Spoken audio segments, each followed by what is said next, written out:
Every HTML element has a default display value depending on what type of element it is.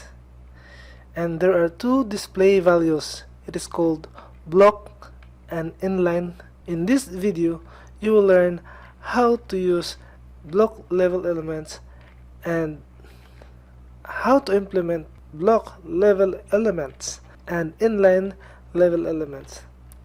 So before we proceed, if you have time, just click the subscribe button and hit the notification bell. We will start our tutorial. What is block level element? A block level element always starts on a new line. A block level element also always takes up a full width depending on what is the size of the browser. So example, let's just see here. So example, H1 and H2 until H6, those are elements that is block level element. Why? Because it has start in a new line. So as you can see here, the output is hello world, and the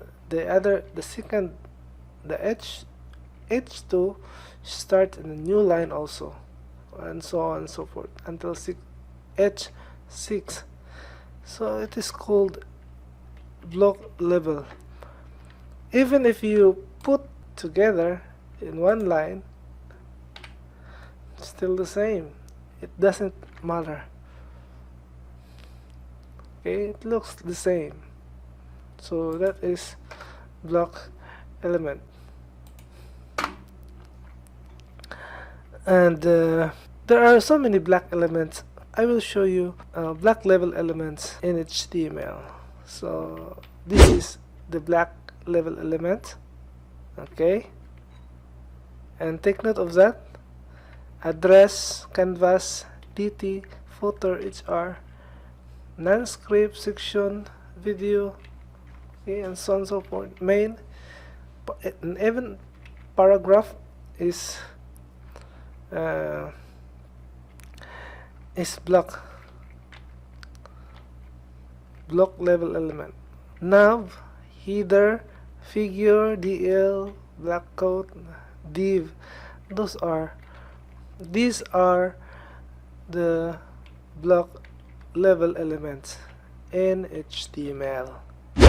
Okay, so another one, inline element. What is inline? An inline element does not start on a new line. So the difference between block level elements and inline level, because block level elements has a top and a bottom margin, whereas an inline element they don't have. So later on we will talk about that. Okay, so an inline element only takes up as much width as necessary. So as much width as necessary, it means that if you have it depends on your content. Okay, so what is the example? So example of the inline element is A. Do we have A here? We don't, I think. Or anchor. We have.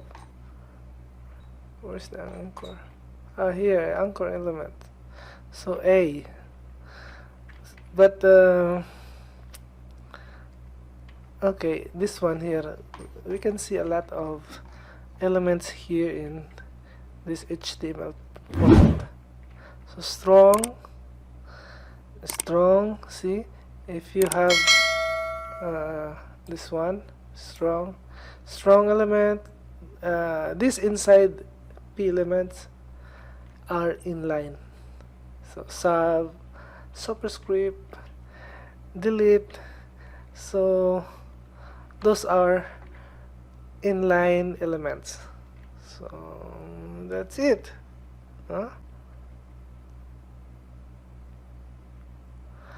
So take note, an inline element cannot contain a block level element. For example, this is wrong. It cannot be contain any block element. Okay, so that's it. And today I will introduce to you also the div element, because div are very important in structuring. So what is div element? Div elements look like this, guys. Div, like that. That is the div element. The div element is often used as a container for other HTML elements. So this is very important in creating website. The web element or the div element has no required attributes, but style, class, and ID are common. Usually style, class, and ID attributes are often used in div element. Okay, so what we're going to do, so like for example, we'll have an example here. Okay, so we will create a div, so we will put it here. Okay, first we will put br as usual, and hr and br. Okay, let us save. So what we will do, oh, it's not coming.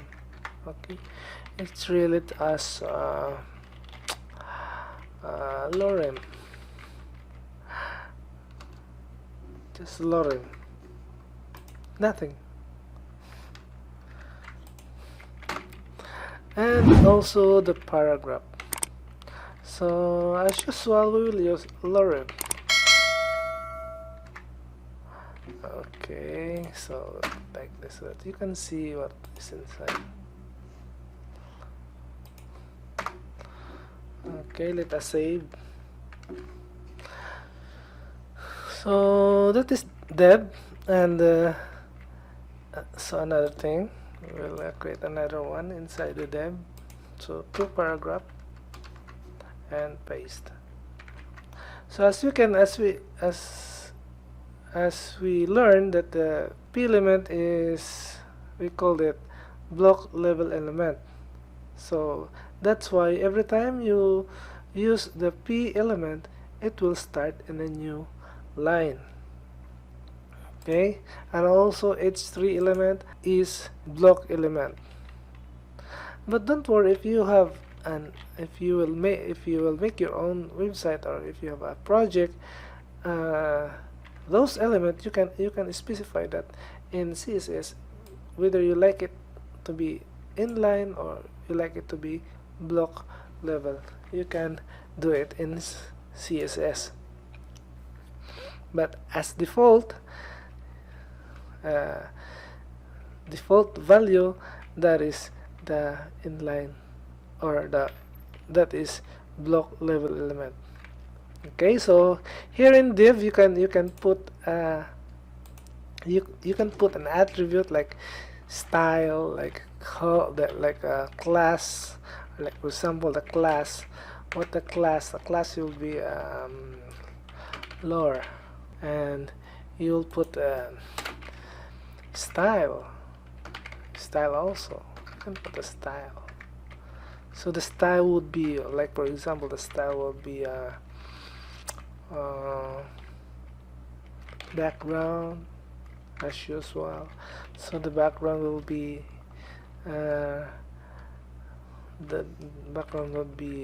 what color?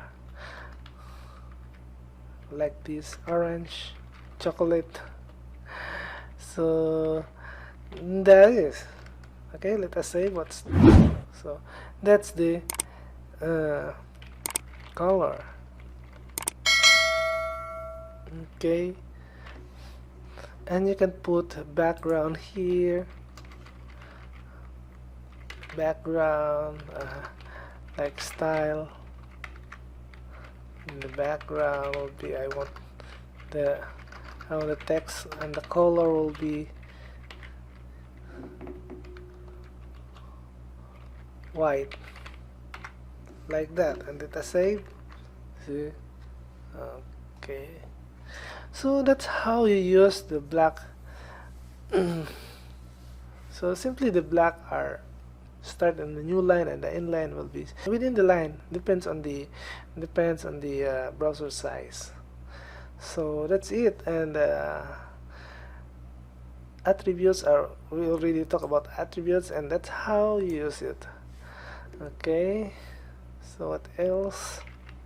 If you want to learn more, you can search elements, the semantic elements, and if you are building your own website, you can search what is the right element that you are going to use to enable, like for example, you have to create a navigation bar. So what elements you are going to use, what element you are going to use.